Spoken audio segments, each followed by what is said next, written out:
جزاک اللہ سب بات یہ ہے کہ جب اللہ تعالیٰ کسی قوم کو کوئی فضیلت عطا کرتا ہے، وہ آگے شکر گزار ہونے کی بجائے ناشکری پر اتر آئے تو اللہ تعالیٰ پھر وہ نعمتیں ساری چھین لیتا ہے۔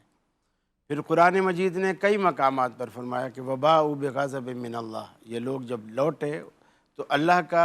غضب لے کر لوٹے، ہاں اللہ کا غضب ان پر سوار تھا، اور پھر کئی جگہوں پر ان پر لعنت کے الفاظ کہے گئے۔ اچھا اور یہ اتنے یعنی غضب ان پر سوار رہا، اور اللہ تعالیٰ نے انبیاء بھی ان کی قوم کے اندر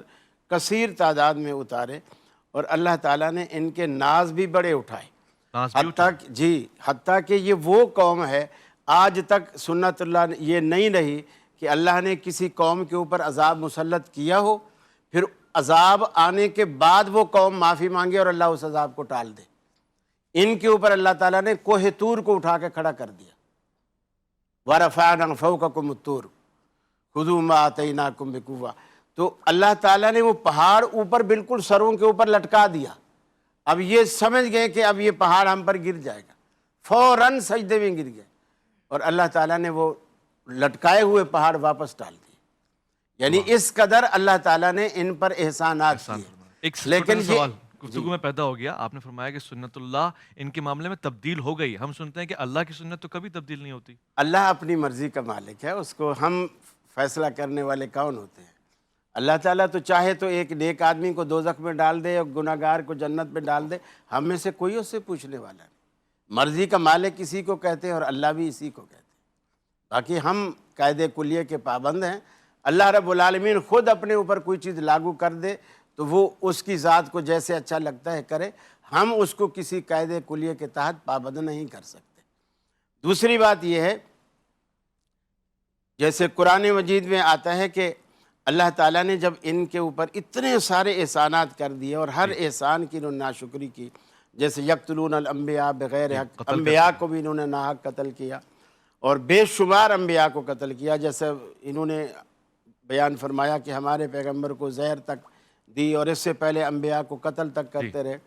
اور اللہ تعالیٰ یہ سب کچھ دیکھ رہا ہے۔ لیکن اللہ تعالیٰ کے ہاں جیسے ہمارے ہاں ایک جملہ معروف ہے کہ اللہ کے ہاں دیر ہے اندھیر نہیں، یعنی وہ اپنی حکمت کے تحت کسی حد تک روک لیتا ہے اپنے فیصلوں کو، لیکن وہ یہ نہیں ہوتا کہ اب اس کو پتہ نہیں چل رہا۔ گناہگار یہ سمجھتا ہے کہ شاید میری اس چالاکی کا اللہ کو نعوذ باللہ پتہ ہی نہیں چلا، حالانکہ اللہ اپنی حکمت کے تحت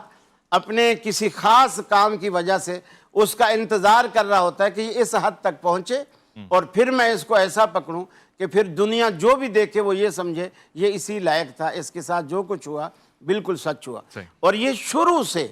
اتنی یہ ظالم قوم رہی ہے، شروع سے رسول اکرم صلی اللہ علیہ وسلم یہ غزوے سے واپس آئے، غزوے سے جب واپس آئے تو آپ اپنے ہتھیار وغیرہ جو زیرہ وغیرہ پہنی ہوئی تھی اس کو آپ اتارنے لگے، فوراً جبریل آ گئے، یا رسول اللہ آپ ہتھیار اتار رہے ہیں، مجھے دیکھو میں نے ابھی تک ہتھیار زیب تن کیے ہوئے، اللہ نے حکم کیا یہودیوں کے اس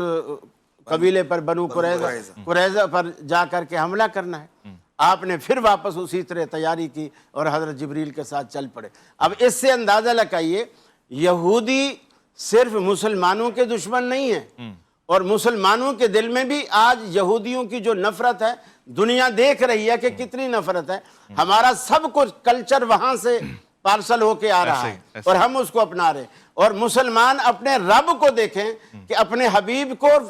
فرشتوں کے سردار کو کہتا ہے پہلے ان کا کلا کما کر کے، بہت اچھا۔ اس سے دیکھیں کہ اللہ رب العالمین کی نظر میں ان کی کیا حیثیت ہے۔ پھر جس طرح محترم شیوخ نے بیان کیا کہ سیدنا علی المرتضیٰ رضی اللہ تعالی عنہ بھی یہودیوں کے ساتھ لڑے، فتح خیبر ہوا، دروازے پر بھی باعث ہوئی، چھوٹا میں کہتا ہوں وہ کلے کا دروازہ تھا، وہ بنانے والے بھی کوئی اتنے بے وقوف نہیں تھے کہ ایک کلے کا دروازہ جس پہ وہ خود اپنی حفاظت کریں گے، وہ ایک چھوٹی سی کھڑکی رکھ دیں گے اور میں لات ماروں گا اور وہ باہر جا پڑے گی، ایسا نہیں تھا، وہ کلے کا دروازہ تھا تو کلے کا دروازہ تھا۔ پھر اللہ کے رسول نے بھی کہا کہ کل میں جھنڈا اس کو دوں گا جس کے ہاتھ پہ اللہ فتح دے گا، اور اللہ نے فتح دی، وہ کوئی معمولی چیز نہیں تھی، وہ چیز تھی۔ اس کے ساتھ اللہ تعالیٰ نے سیدنا فاروق اعظم کو بھی یہودیوں پر ایسا حاوی کیا تھا. یہودیوں کی تاریخ بھی آج کہتی ہے اگر سید فاروق اعظم رضی اللہ تعالیٰ عنہ